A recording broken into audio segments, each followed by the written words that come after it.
The rules no longer exist and the challenge is harder than before. 18 species with 10 contenders in each for a total of 180 will be competing. These losers couldn't survive a boss fight under normal circumstances, so they've teamed up to take on the Island Guardians. None of the competitors in this challenge are able to wear saddles, so they get to raw dog it like true gladiators. No food has been provided for a healing effect because veggie cakes are for sissies. I shouldn't need to say it, but this video is for entertainment purposes only, and none of what you're about to see is feasible or capable under normal circumstances. I had to use mods to make this video possible. All creatures were given 50 mutations and 40 experience levels in health and melee, totaling 100 mutations and 80 experience levels. The true underdogs are required to fight the Megapithecus, Broodmother, then Dragon on all difficulties, starting with Gamma, then Beta, finishing with Alpha. Their success will be annotated on this scorecard with a pass or fail system. Now let's introduce the competitors and see if they have what it takes. Achatina, Archaeopteryx, Compy, Dilophosaur,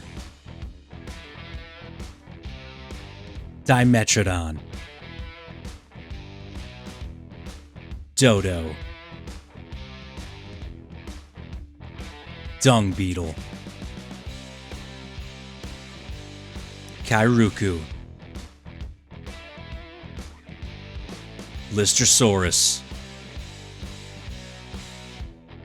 Mesopithecus, Microraptor, Otter, Ovis, Oviraptor, Purlovia, literally Satan, Troodon, Hesperornis,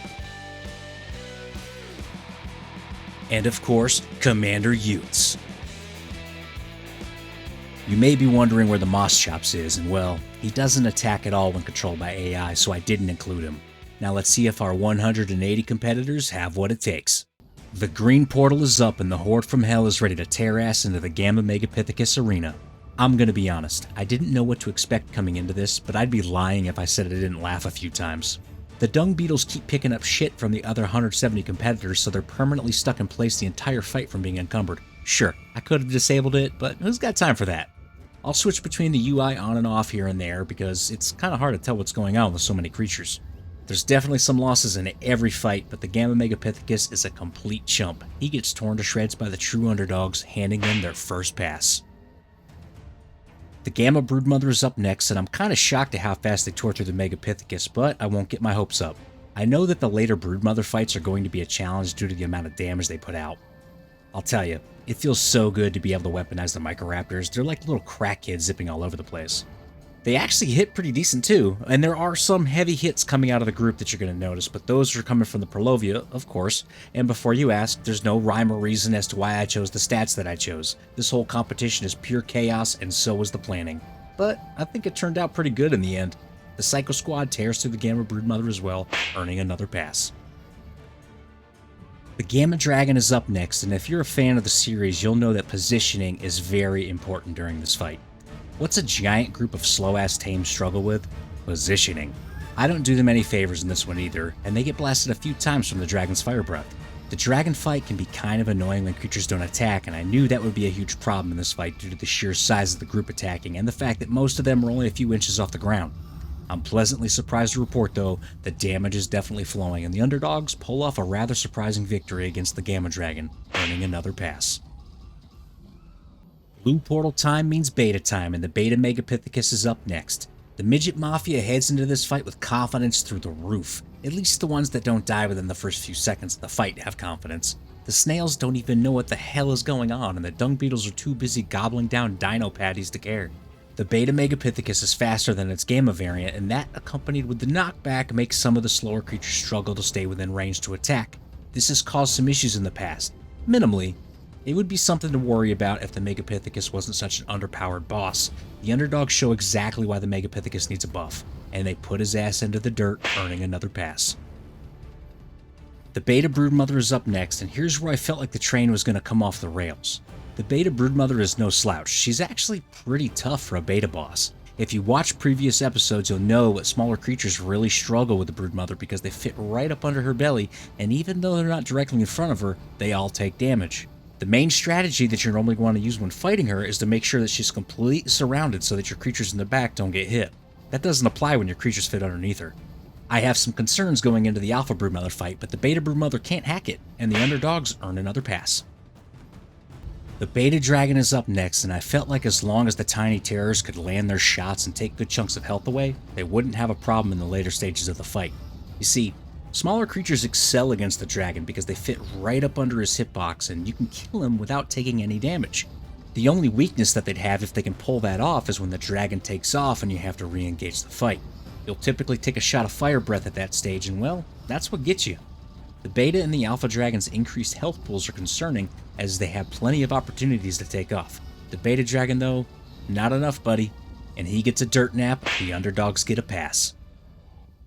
Red portal time means alpha time, and the alpha Megapithecus awaits the army of awesomeness. Some of the creatures are absolutely just slaughtered in the early stages, and it got a bit of a chuckle out of me as I tried to maneuver through this. The aggro priority is herbivores by drag weight, then carnivores and omnivores by drag weight. Once the Megapithecus kills off some of the weaker herbivores such as the Dodo and the Ovis, it tends to want to aggro on Commander Utes. This results in something we want to avoid in these fights, Commander Utes dying. That, unfortunately, is inevitable, and the poor bastard gets crushed to death, and the Megapithecus has a little bit of health left, so I just haul ass on foot and hope that the team can take him down.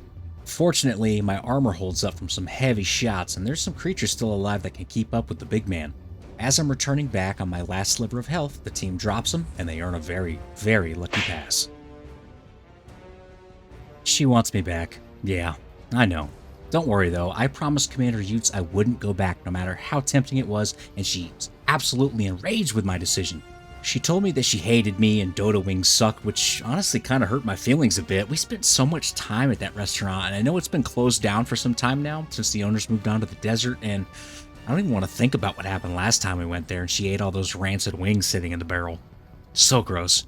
I told her I swore to Commander Utes that I wasn't going to have any more Spadusi, and she said his brain is made of cementing paste and he probably doesn't even remember, but y'all, I'm telling you, I looked into his eyes and I saw true pain when she said that. He knows. He knows when he's not wanted, and this bitch killed him again. Then she ripped off all my clothes and I ran away in fear before she slaughtered me without hesitation, handing the underdogs their first fail. The Alpha Dragon is up next, and this is going to be challenging. The Alpha Dragon can roast you within seconds, and it was extremely important that I get the whole group out of harm's way as quickly as possible. I needed to absorb some of the fire breaths with Commander Utes while they scoot up under his armpits and go to work on his toes. It doesn't quite work out that way every time, but I'm able to do it enough. Unfortunately, Commander Utes takes one too many shots of fire and he burns to death. So I have to make my way under the dragon on foot, and eventually I hop on an Ovis, which doesn't really help that much. I tried this fight a few times and it always ended the same way, with Commander Utes turned into ashes, the majority of the team wiped out, and me looking at the respawn screen. That's another fail. Heading over to the scoreboard, these guys won't actually be added to it, but if they were, they'd obviously get a silver boom medal for clearing the beta stage. I wanted to show the scoreboard since the island finale is coming next. The Allosaurus, Dire Bear, Stegosaurus, Calicotherium, Sarco, Megalosaurus, Megatherium, and Woolly Rhino will be taking on the Overseer for a fun little challenge I have set up. I hope you enjoyed this episode. It was really fun to make. If you haven't had the chance, go check out my Scorched Earth series. I'm doing a hardcore mode, no flyers playthrough, and it's been a hell of a time. Consider subscribing to help this community grow. Thank you for watching, and I'll catch you on the next one.